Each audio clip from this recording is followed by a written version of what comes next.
आज 1 फरवरी है और वर्ष 2026-27 के लिए आज केंद्रीय बजट पेश हो गया है। तो आज की इस वीडियो में हम लोग इसी के बारे में जानेंगे। आज 1 फरवरी है और देश के सभी वर्ग, चाहे वो किसान वर्ग हो, महिला वर्ग हो, युवा वर्ग हो, व्यापारी वर्ग हो, सभी को कहीं न कहीं इस केंद्रीय बजट से उम्मीद है कि उन्हें इस बजट में क्या मिल रहा है। क्या जो महँगाई जो अपने अभी चरम सीमा पे है, क्या उससे राहत मिलेगा कि नहीं मिलेगा? नहीं तो फिर तो वही बात हो जाएगी कि कहना पड़ेगा कि मोरे सैय्या तो खूबे कमात है, महँगाई डायन खाए जात है। तो क्या उनको राहत मिला या नहीं मिला है? आज के डेली करंट अफेयर्स में हम लोग बजट 2026-27 के बारे में बहुत ही डिटेल्स में डिस्कस करने वाले हैं। देख लेते हैं आज किन-किन पॉइंट्स को हम लोग डिस्कस करेंगे। तो देख सकते हैं इसमें डिस्कस करेंगे सबसे पहले जो केंद्रीय बजट 2026-27 के बारे में पूरा डिटेल्स में डिस्कस करेंगे। फिर बिहार के एग्जाम में को ध्यान में रखते हुए कि बिहार को बजट में क्या मिला, क्योंकि आप बीपीएससी खास करके अगर इंटरव्यू दे रहे हैं 70वीं बीपीएससी का, 71वीं के मेंस देने वाले हो, 72वीं बीपीएससी के प्रीलिम्स हो, टीआरई 4 हो, बिहार से सीजीएल 4 हो, एएडीओ के एग्जाम हो, दरोगा किसी भी एग्जाम दे रहे हैं आप, वहाँ पे 100% केंद्रीय बजट 2026-27 से प्रश्न देखने को मिलेगा। थर्ड सबसे इम्पोर्टेंट जानेंगे कि बजट के जो 10 सबसे महत्वपूर्ण घोषणा की गई है सभी वर्ग के लिए, उसके बारे में जानेंगे। और बजट से संबंधित जो लास्ट में सबसे इम्पोर्टेंट कुछ प्रश्न को देखेंगे, ताकि आपको ये इस वीडियो को देखने के बाद जो है अलग से वीडियो देखना ना पड़े। एक ही वीडियो में लगभग 25-30 मिनट का ये वीडियो होगा और पूरे जो होगा पूरा बजट का पूरा काम तमाम हो जाएगा एक ही वीडियो में। इससे अलग आपको नहीं देखना, इसमें बेसिक्स को भी कुछ जानेंगे और पूरे डिटेल्स में डिस्कस करेंगे और एक ही वीडियो आपको बजट 2026-27 पूरा कंप्लीट हो जाएगा और यहाँ से निश्चित ही प्रश्न देखने को मिलेगा। वैसे बात किया जाए कि अभी आप सभी को पता होगा कि सोना और चांदी की कीमतें आसमान छू रही थी। लोगों का मानना था कि बजट के बाद कुछ ड्यूटीज़ में कमी की जाएगी, तो क्या इसमें राहत देखने को नहीं मिलेगा या नहीं मिलेगा, इसका क्या हुआ इसको भी जानेंगे। क्योंकि आप सभी को पता होगा कि सोने चांदी का संबंध जो है कहीं ना कहीं ये आपके प्रतिष्ठा को दिखाता है कि आप समाज में कितने प्रतिष्ठित है, कितने अमीर है। और सोना को दहेज के रूप में भी देखा जाता है और लोगों को आप देख सकते हैं कि शादी में सोना का कितना महत्व होता है। वैसे सोना में जो शादी की बात किया जाए तो उसमें लड़का की बात अगर किया जाए तो लड़का कितना भी आप देख लीजिए, वो अमावस का चांद क्यों ना हो, उसे लड़की जो है पूनम की चांद ही चाहिए। और साथ में उसे दहेज में बुलेट भी चाहिए, तभी तो गाना बनेगा, रील बनी मंदिर के गेट पे जीजा और ले चली घुमा में बुलेट पे जीजा। ये गाना भी तो उसको बजाना, क्योंकि बुलेट भी चाहिए। और साथ में बात किया जाए उन्हें सोना भी चाहिए बड़े पैमाने पे। तो हमारी लड़कियां भी कम नहीं हैं, क्योंकि अब उनके द्वारा इसका तोड़ निकाल लिया गया और वो बोलती हैं कि पटना में दो फ्लैट चाहिए, अगर नहीं मिला तो नीला ड्रम तैयार है ही। तो इन सब के बारे में हम लोग आगे डिस्कस करेंगे ही पूरा। अब देख लेते सबसे पहले कि बजट के बारे में क्या हमने एक व्यू दे दिया कि किस किस पॉइंट को डिस्कस करेंगे। पहला जो सबसे पहले कुछ एमसीक्यूज को देख लेते हैं। इसमें एक प्रश्न पूछा जाता है कि भारतीय संविधान के किस अनुच्छेद में वार्षिक वित्तीय विवरण का वर्णन है। आपके अनुच्छेद दिए गए हैं ए 100, ऑप्शन बी अनुच्छेद 112, ऑप्शन सी अनुच्छेद 115, अनुच्छेद 131। यह प्रश्न जो है आप किसी भी एग्जाम्स में अगर बैठे हो, चाहे बीपीएससी हो, बिहार पब्लिक सर्विस कमीशन का बीपीएससी का एग्जाम हो, या फिर बिहार एसएससी हो, या फिर इंडिया में किसी रेलवे एसएससी के एग्जाम 100% प्रश्न पूछे गए हैं, तो ये जानना ज़रूरी है। वैसे हमारे संविधान में बजट शब्द नहीं है, वार्षिक वित्तीय विवरण शब्द है और ये आर्टिकल 112 में बताया गया है। क्लियर है पॉइंट? चलिए आगे देख लेते हैं हम लोग इसमें सारी चीज़ों को। वैसे दूसरा प्रश्न जो है इस संबंध में हम लोग पूरा थ्योरी जानेंगे, लेकिन कुछ प्रश्न को भी देख लें ताकि आपको इंटरेस्टिंग लग सके। केंद्रीय बजट 2026-27 में व्यय के लिए कुल कितनी राशि आवंटित की गई है, यानी कि वर्ष 26-27 का कुल कितना बजट पेश किया गया है। आपके ऑप्शन है 53.47 लाख, ऑप्शन बी है 51 लाख, ऑप्शन सी है 49.5 लाख और ऑप्शन डी है 47.9 लाख। ये दिया जा रहा है, तो आपको देख सकते हैं कुल जो बजट पेश किया गया है 53.47 लाख का पेश किया गया है।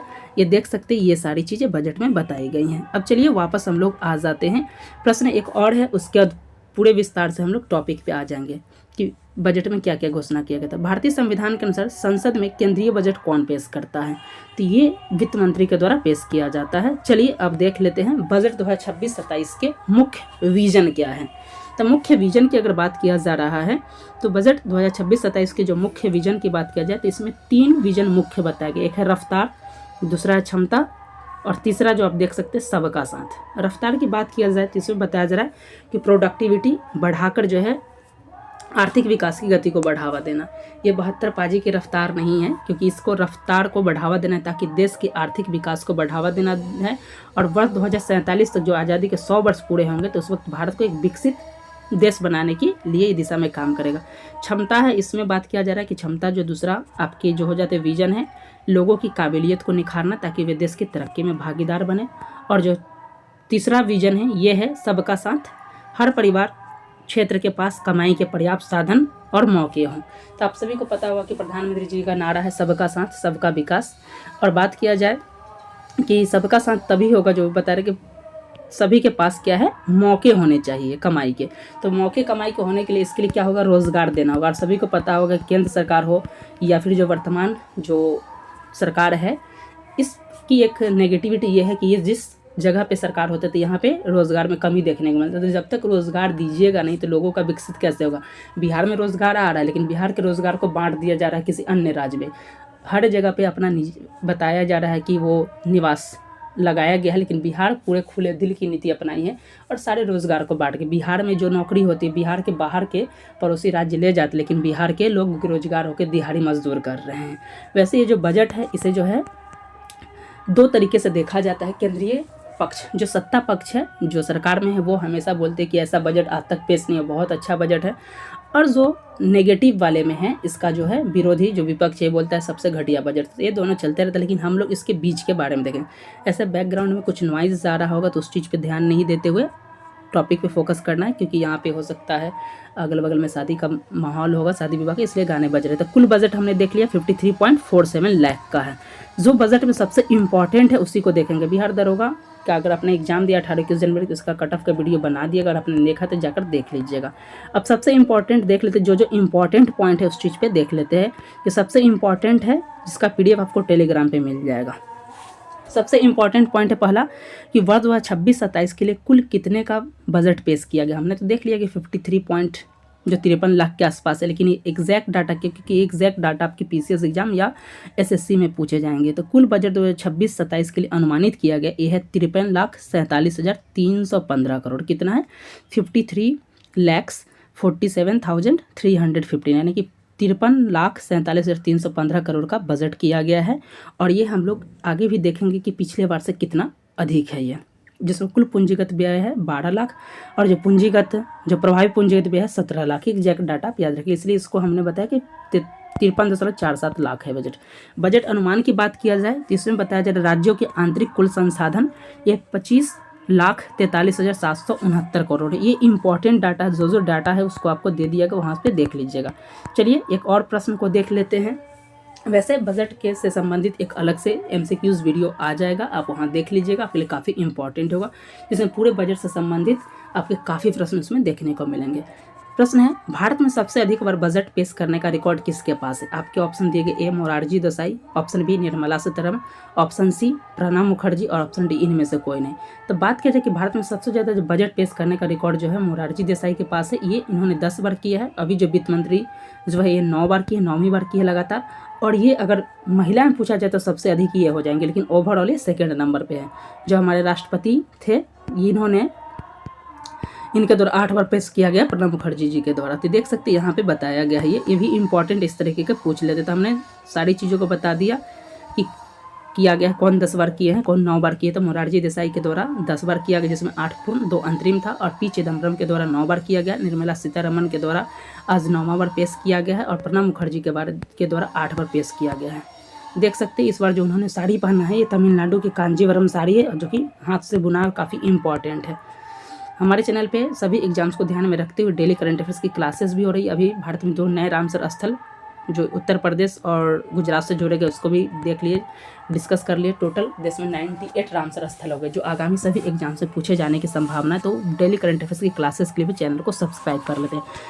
अब सबसे इम्पॉर्टेंट है कि भारत में रुपया कहाँ से आता है। यहाँ से प्रश्न पूछे गए हैं कि भारत सरकार को जो है रुपया कहाँ से आता है, यानी कि रुपया की प्राप्ति कहाँ से होती है। तो सबसे ज़्यादा जो पैसा की प्राप्ति जो होती है भारत सरकार को, यहाँ पे देखिएगा, ये 2026-27 का यहाँ पे देख लीजिए, यहाँ पे सबसे ज़्यादा है 24। तो ये है उधार और देयता से 24 पैसा आता है, यानी परसेंटेज में 24% देख सकते हैं। ये 1 रुपया को ध्यान में रखकर बताया जाता है।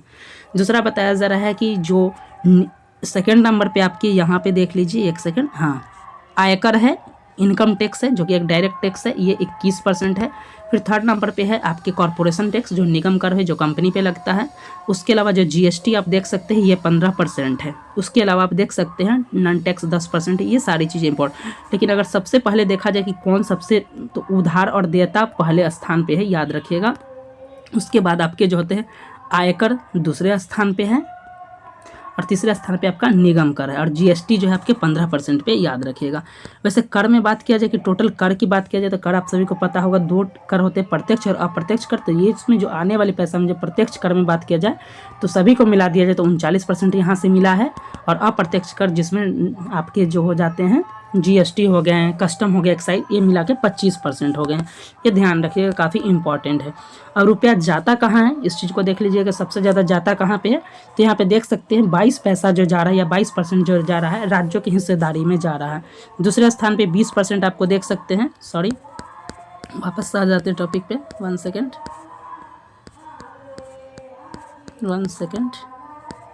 जी। यहाँ पे देख सकते हैं कि राज्यों की हिस्सेदारी में 22 पैसे हैं। उसके बाद जो ब्याज भुगतान केंद्र सरकार के द्वारा किया जाता है तो 20% है।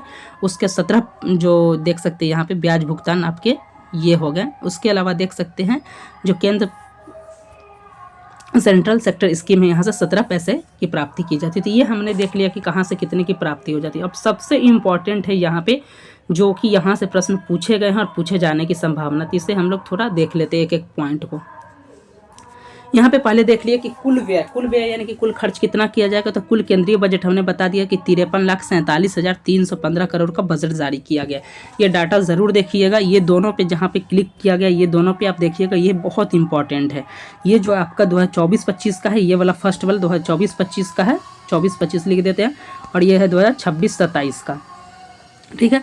तो 2024-25 में जो किए गए थे ये देख सकते 46 लाख का था, और अभी जो वर्तमान में जो है 53,47,315 करोड़ है। और ये जो है आपका ये डाटा आप देखिए, ये है 2025-26 का, यानी कि पिछले बार देख सकते हैं 50,65,000, ये देख लीजिए 50,65,345 करोड़ 25-26 में था, 25-26 में था, और 2026-27 में 53 लाख है। तो वृद्धि की बात की जाए कितना वृद्धि हो गया है, तो ये वृद्धि हुआ है 2,81,970 करोड़। ये डाटा कितना है तो याद रखिएगा, पूछे जाएगा कि 25-26 के मुकाबले 26-27 में कितना की वृद्धि देखने को मिली है, तो 2,81,970 करोड़ रुपया की वृद्धि देखने को मिली। और परसेंटेज में जोड़िएगा तो ये हो जाता है 5.56%। कितना है, 5.56%। ये 5.56% आपसे पूछा जा सकता है।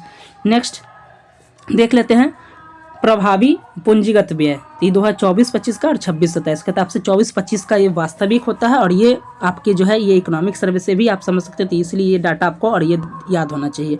तो प्रभावी पूंजीगत व्यय ये अनुमानित है, तो ये हो जाएगा 17 लाख, यहाँ पे देख सकते हैं 17,14,523।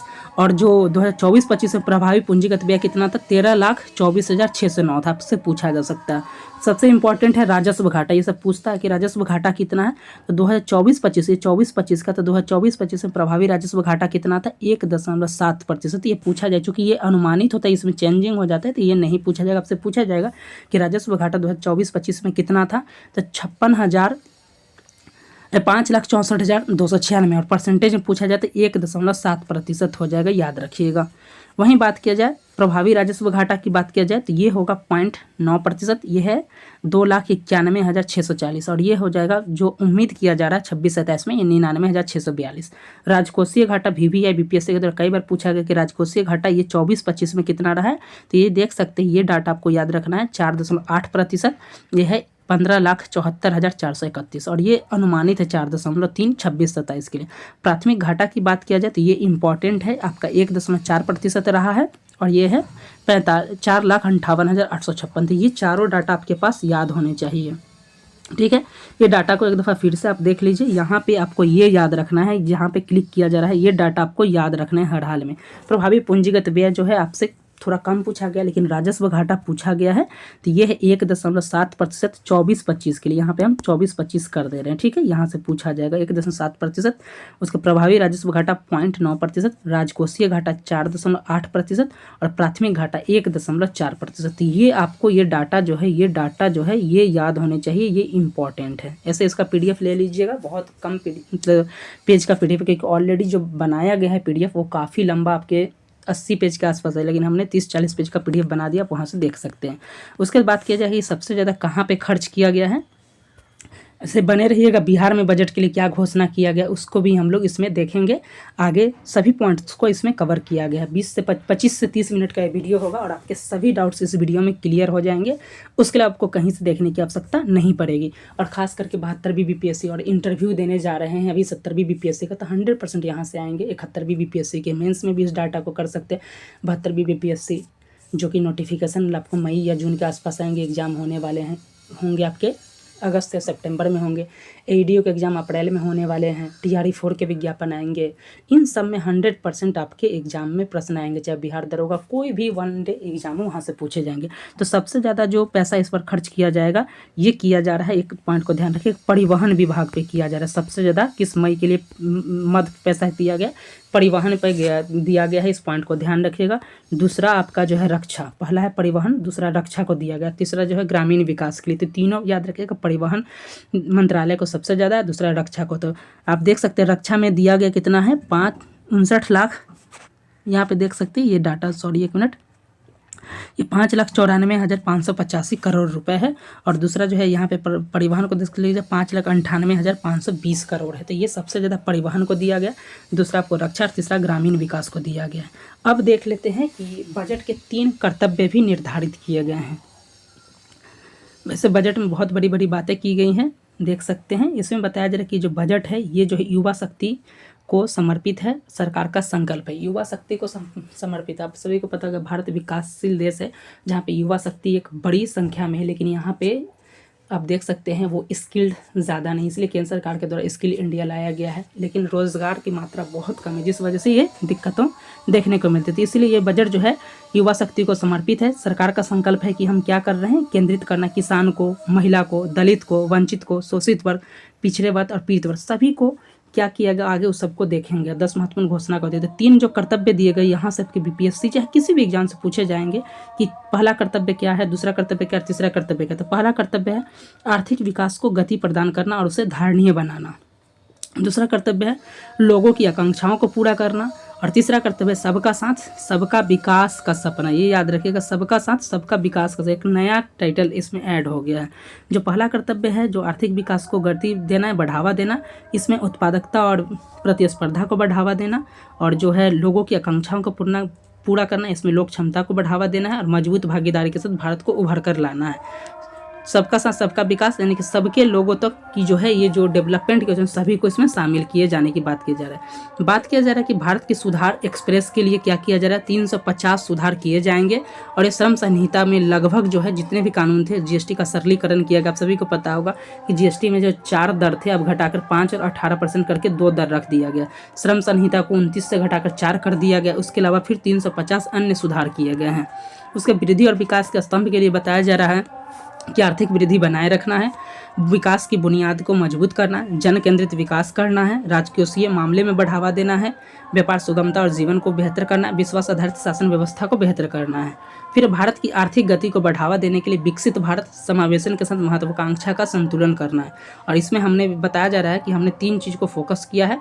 एक है संशय के स्थान पे कार्रवाई, वाकपटुता के स्थान पे सुधार और लोक लुभावन दिखावे के स्थान पे जनहित के प्राथमिकता देने के बाद की जो इम्पोर्टेंट है उसी चीज़ को हम लोग यहाँ फोकस करें। लक्ष्य इसका है आकांक्षा को उपलब्धि में रूपांतरित करना, स्थायित्व, राजकोषीय अनुशासन और जो सस्टेनेबल डेवलपमेंट और कम मुद्रास्फीति को बढ़ावा देना। बताया जा रहा है कि लगभग जो है भारत की विकास दर 7% है, जो कि एक उच्च दर पर है। तो भारत की विकास दर कितना है, 7%, जो कि उच्च, और भारत विश्व की चौथी अर्थव्यवस्था बन गया। इस पॉइंट को भी ध्यान रखिएगा।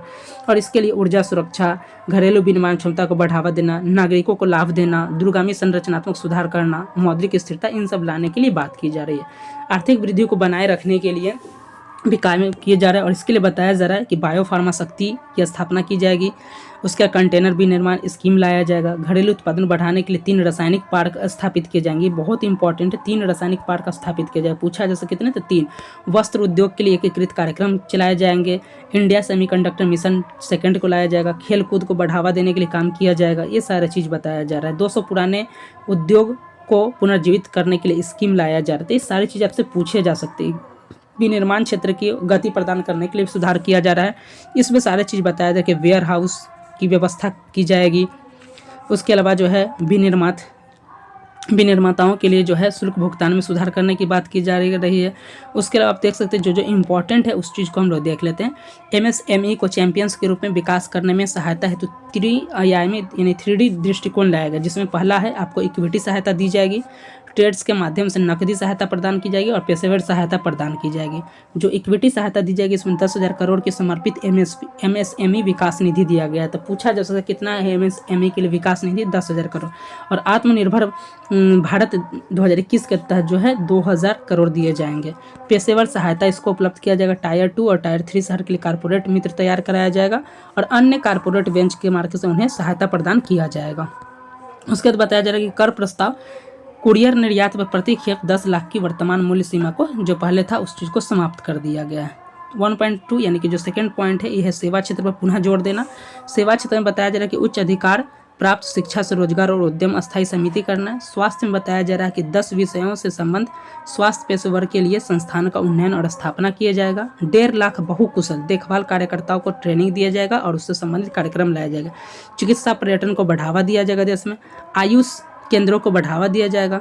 ऑरेंज व्यवस्था के तहत बताया जा रहा है कि 15,000 माध्यमिक विद्यालय और 500 महाविद्यालय में ABGC कंटेंट क्रिएटर प्रयोगशाला की स्थापना की जाएगी। डिजाइन के लिए बताया जा रहा है भारत के पूर्वी क्षेत्र के चुनौती के लिए एक नया डिजाइन किया जाएगा।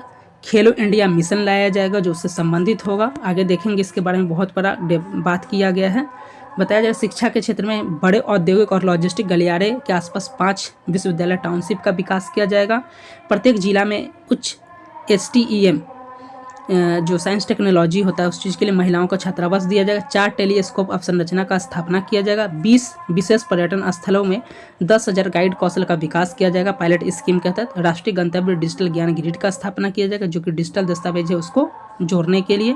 उसके अलावा देख सकते हैं भारत पहली बार ग्लोबल बिग कैट समिट का आयोजन किया जाएगा 2026 में। ऑलरेडी हमने करंट अफेयर्स में डिस्कस कर लिया है कि ग्लोबल बिग कैट अलायंस का जो 2026 में आयोजन भारत में होगा।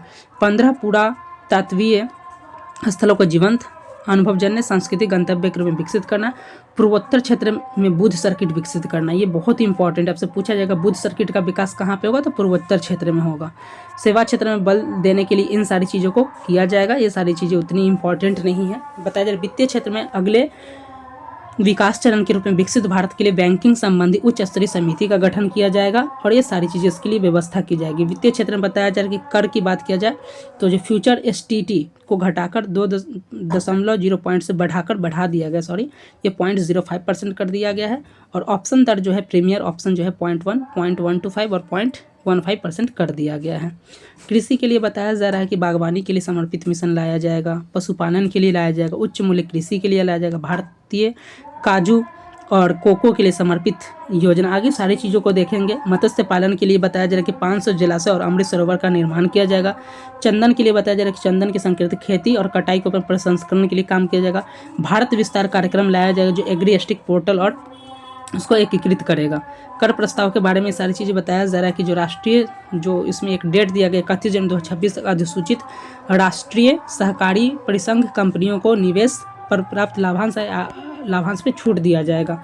उसके जो है विकास के आधारों का सुदृढ़ीकरण किया जाएगा। अवसंरचना में क्या है, पब्लिक कैपेक्स जो है पहले फाइनेंशियल ईयर में 2 था, अब 2027 में 12.2 हो गया है। बताया जा रहा है ये भी बहुत ही इंपॉर्टेंट है। 5 लाख की जनसंख्या से अधिक आबादी वाले शहरों को टियर 2 और टियर 3 के में डेवलप किया जाएगा। और पटना में भी, बिहार में भी इस तरीके की कुछ डेवलपमेंट किया जाएगा। आगे उस चीज़ को देखेंगे। यहाँ पे सारी चीज़ों को बताया जा रहा है कि 20 नए राष्ट्रीय जलमार्ग को चालू करना जो कि बहुत ही इंपॉर्टेंट है, ये इंपॉर्टेंट है। उसके बाद बताया जा रहा है कि जो 2047 तक जो है जो तटवर्ती शिपिंग के है उसके हिस्सेदारों को 6% से अभी वर्तमान में 6%, 2047 से 12% करना है। पूर्वोदय को क्या किया जाए, एकीकृत पूर्वी तटीय औद्योगिक कॉरिडोर का विकास करना है। उसके अलावा देख सकते हैं दीर्घावधि सुरक्षा, ऊर्जा सुरक्षा और स्थिरता को सुनिश्चित करना है, और इसके लिए जो है सोलर ग्लास विनिर्माण का स्थापना किया जाएगा। भारत में महत्वपूर्ण खनिजों की प्रोसेसिंग की जाएगी और 20,000 करोड़ रुपए के कार्बन कैप्चर भंडारण को अपनाने के लिए एक स्कीम लाया जाएगा। 2035 तक जो है नाभिकीय ऊर्जा परियोजनाओं के लिए आपके जो है सामानों के आयात पर बेसिक सीमा शुल्क को रियायत देने की बात की जा रही है। उसके बाद सारी चीज़ें इसमें बताया जा रहा है कि जो है आपको वृद्धि संयोजक शहरों के बीच 7 हाई स्पीड रेल कॉरिडोर बनाए जाएंगे। 7 रेल कॉरिडोर कौन कौन है? मुंबई से पुणे, पुणे से हैदराबाद, हैदराबाद से बेंगलुरु, हैदराबाद से चेन्नई, चेन्नई से बेंगलुरु, दिल्ली से वाराणसी, वाराणसी से सिलीगुड़ी। ये सारी चीज़ आपको 7 हाई स्पीड रेल कॉरिडोर बनाए जाएंगे, याद रखिएगा। जन केंद्रित कुछ है, 1.5 लाख लोगों को बहुकुशल देखभाल करना के लिए स्कीम लाया जाएगा। ये सारी चीज़ें इसमें बताया जाए। पीएम दिव्यांग केंद्र को मजबूत करना है। ये सारी चीज़ें इसमें विश्वास आधारित शासन को बढ़ावा देना है। और जो टियर 2 और टियर 3 है वहाँ पे जो है आपके जो 15 दिन पहले था उसको बढ़ाकर 30 दिन कर दिया गया है। सीमा शुल्क बाध्यकारी उन्नयन विनियमन जो पहले 3 वर्ष था उसे बढ़ाकर 5 वर्ष कर दिया गया। व्यापार सुगमता और जीवन को सुगमता देने के लिए भी काम किया जा रहा है। और इसमें जो बताया जा रहा है कि पहले विदेशी टूर पैकेज में TCS दर जो 5% और 20% उसे घटाकर 2% कर दिया गया। ये सारी चीज़ें इसमें बताई जा रही हैं। देख लेते हैं, कुछ ज़्यादा नहीं, PDF जो है उसी चीज़ को। सबसे इम्पॉर्टेंट है ये 16वें वित्त आयोग के द्वारा, 16वें वित्त आयोग द्वारा राज्यों को कितनी हिस्सेदारी दी गई, तो ये 41% दिया गया। याद रखिएगा, आपसे पूछा जाएगा, कई बार पूछा भी गया है। तो 16वें वित्त आयोग के द्वारा जो है राज्यों को कितनी हिस्सेदारी दी जाएगी केंद्र सरकार के द्वारा, तो 41%। और इसके तहत जो 1.4 लाख करोड़ जो है आपको क्या किया गया, हिस्सेदारी दे दी गई है। राजकोषीय समीकरण की हमने ऑलरेडी बात कर ली। इसमें जो है 2030 तक लक्ष्य रखा गया 50+-1 GDP और ऋण अनुपात, GDP और ऋण अनुपात की बात किया जा रहा है। 2025-26 में कितना है, तो 56.1% है और 26-27 तक 55.6 रखने का अनुमान है। घाटे की प्रवृत्ति ये कुछ खास नहीं है। ये सारी चीज़ें जो है पूंजीगत प्राप्ति देख सकते हैं। तो 26 जो एक्चुअल जो पूंजीगत प्राप्ति हुआ है 16.2% और 26-27 में 18.1% का अनुमान है। राजस्व प्राप्ति जो एक्चुअल है 2024-25 में 30.4 और जो 26-27 में 35.3 रहने का अनुमान है। पूंजीगत व्यय 2024-25 में 13.2 था और जो 2024-25 में राजस्व व्यय 36% है। उसके बाद जो है केंद्र सरकार की निवल प्राप्ति का इसमें सारी चीज़ बताई जा रही है कि कैसे तरीके राज्यों को कुल कितना हस्तांतरण हो जा रहा है, सारी चीज़ें से बताइए। इसका PDF देख लीजिएगा। ये प्रमुख मद है जिसमें शामिल किए गए। तो सबसे ज़्यादा परिवहन को दिया गया 5,98,520 करोड़। रक्षा दूसरे स्थान पे, तीसरे स्थान पे जो है आपके 1, 2 और 3। तीसरे स्थान पे ग्रामीण विकास 2,73,000। तो उसके अलावा गृह कार्य है, देख सकते हैं, सारी चीज़ों को इसमें बताया गया है। अब जो है बिहार के लिए क्या घोषणा की गई है देख लेते हैं, क्योंकि बिहार के एग्जाम से पूछे जाएंगे। तो बिहार के लिए केंद्रीय बजट 2026-27 में क्या घोषणा किया गया, तो बताइए पटना को डेवलप करके इंटरनल वाटरवेज से डेवलपमेंट किया जाएगा। बताइए पटना में इंटरनल वाटरवेज बनने से गंगा के अलावा गंडक, कोसी, घाघरा, सोन और पुनपुन नदी में जलमार्ग को विकसित करने में मदद मिलेगी। बताया जाए कि बिहार में टोटल जो है 7 अधिसूचित किए गए हैं जलमार्ग और इनकी कुल लंबाई 1887 किलोमीटर है। और इसमें मुख्य जलमार्ग जो गंगा नदी पे बने हैं, क्योंकि बिहार में आप सभी को पता है गंगा नदी बिहार को 2 भाग में बांटती है। और इसके लिए जो है राष्ट्रीय जलमार्ग 1 नेशनल वाटरवेज 1 की लंबाई 480 किलोमीटर है, इसमें याद रखिएगा। उसके बाद बताया जा रहा है कि गंगा जलमार्ग को विकसित करने का काम 827 करोड़ रुपए की तहत से पूरा किया जाएगा। बिहार में अलग अलग नदियों 1550 घाट बने हुए, जिनसे होकर 7000 से अधिक नाव चल रही है। दूसरा बताया जा रहा है कि कई तरीके के शिप रिपेयर सेंटर स्थापित किए जाएंगे, जिसमें पटना में भी है, जो कि बिहार में भी, वाराणसी और पटना में भी होंगे, तो याद रखिएगा। लेकिन बिहार के दृष्टिकोण से ये इंपॉर्टेंट बताया जा रहा है कि बजट में Varanasi Siliguri high speed rail corridor की भी घोषणा की गई है। और यह कॉरिडोर जो कहीं ना कहीं बिहार से होकर गुजरता है और ये बिहार में बक्सर, आरा, पटना, कटिहार और किशनगंज को जोड़ेगा। वैसे बिहार के लिए कुछ ज़्यादा घोषणा नहीं की गई, जो हमें जानकारी मिली उस चीज़ को देखेंगे। और भी कुछ होगा तो उस चीज़ का एक अलग से वैसे डेडिकेटेड वीडियो आपको बिहार के लिए मिल जाएगा। नेक्स्ट बताया जा रहा है कि बिहार के 5 लाख से अधिक आबादी वाले 8 शहरों को विकास के लिए अतिरिक्त फंड दिया जाएगा। इससे पटना, मुजफ्फरपुर, भागलपुर, दरभंगा, बेगूसराय, नालंदा, पूर्णिया और गया को फायदा होता है। बहुत इंपॉर्टेंट है। बिहार से संबंधित जो बजट में घोषणा की गई उस चीज़ को भी हमने देख लिया। अब देख लेते हैं कि बजट 2026-27 में जो इंपॉर्टेंट 10 घोषणा है उस चीज़ को देख लेते हैं। सारी चीज़ को इसमें बताया जा रहा है। ये आपके 10 ही है, ये 7 लिखा हुआ क्योंकि 10 चीज़ को हम लोग देखेंगे। बताया इनकम टैक्स में कोई बदलाव नहीं, जो पहले इनकम टैक्स था वही था।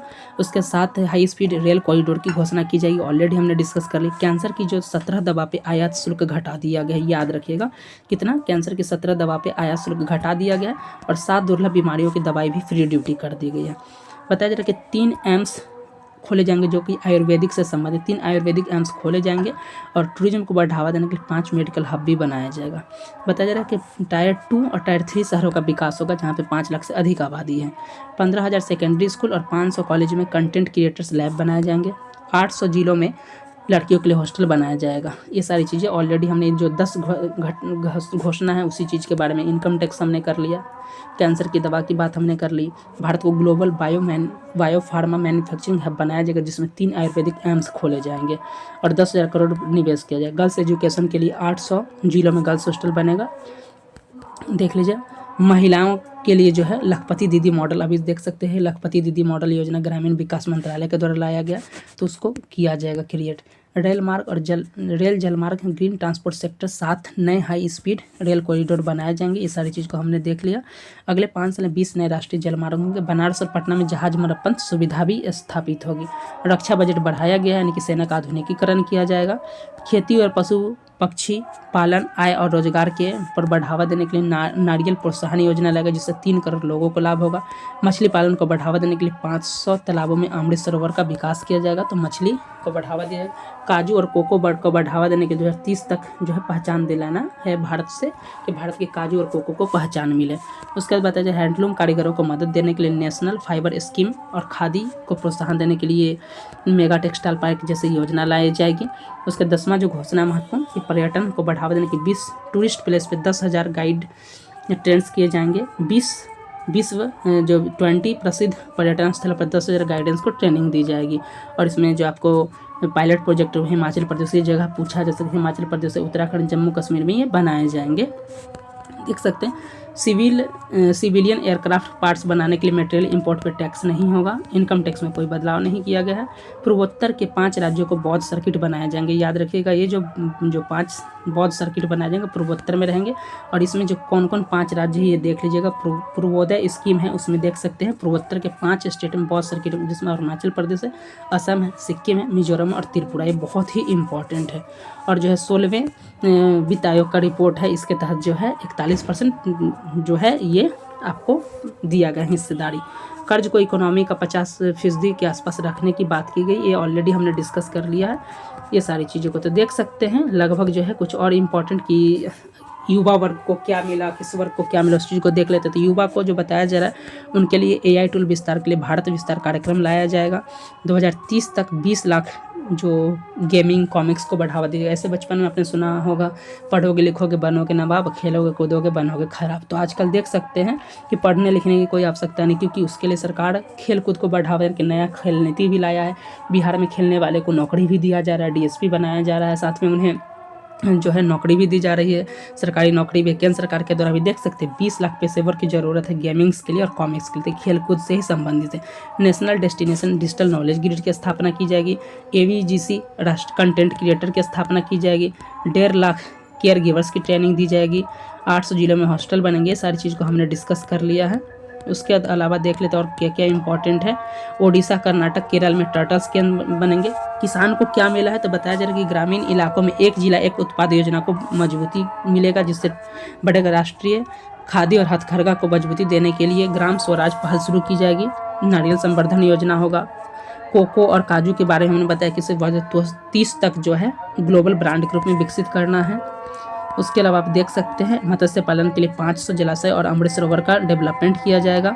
उसके अलावा आप देख सकते हैं कारपोरेट सेक्टर के लिए बताया जा रहा है कि देश का डिफेंस सेक्टर बढ़ा है और इनको कहीं ना कहीं डिफेंस सेक्टर में निवेश करने के लिए इन्हें मौका मिलेगा। 7 हाई स्पीड रेल कॉरिडोर बन रहे हैं। ओडिशा, केरल, आंध्र प्रदेश, तमिलनाडु में रेयर अर्थ कॉरिडोर स्थापित किए जाएंगे। 3 नए बायो फार्मा शक्ति के तहत जो है आयुर्वेदिक एम्स खोले जाएंगे। साइंटिफिक रिव्यू के लिए 1,000 से अधिक क्लिनिकल साइट्स बनाए जाएंगे। उसके बाद जो सेमीकंडक्टर के लिए मिशन लाया जाएगा। उसके अलावा देख सकते हैं यहाँ पे अन्य चीज़ों की बात भी की जा रही है। उसके अलावा देख सकते हैं देश में 4000 नई ई बस संचालन किया जाएगा। 2047 विदेशी क्लाउड में भारत में डेटा सेंटर का इस्तेमाल किया जाएगा। ये सारे जब महिलाओं की बात किया जाए तो लखपति दीदी प्रोग्राम योजना लाया जाएगा। ग्रामीण महिला उद्योगों के लिए स्वयं सहायता उद्यम यानी शी मार्ट्स की शुरुआत की जाएगी। और बुजुर्ग के लिए जो है हमने बात कर लिया है कि 7 गंभीर रोगों को सस्ती दवा मिलेगी और कैंसर की 17 दवा जो है उस पर दाम घटा दिया गया। 3 आयुर्वेदिक एम्स खोले जाएंगे। प्रधानमंत्री दिव्यांग केंद्रों को मजबूत किया जाएगा। दिव्यांग सहारा योजना के तहत ट्रेनिंग और सपोर्ट मिलेगा। निमहंस 2.1 की स्थापना की जाएगी।